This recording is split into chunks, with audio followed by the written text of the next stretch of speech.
Hello everyone, I'm Sam. Let's have a look at microwave application scenarios. Microwave communication technology is widely applied to scenarios where building optical networks is costly. Scenario 1.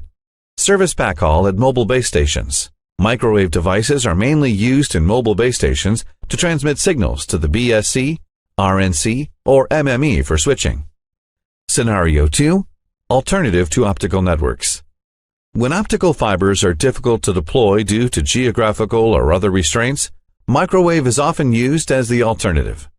Scenario 3. Backup for links. Microwave is often used as the backup link in optical transmission networks. Scenario 4. Enterprise private network.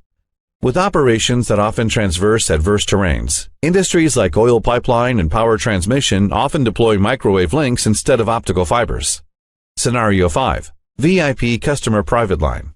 When building their own networks, VIP customers often use microwave to transmit services to carrier networks. That's all for today. Thank you.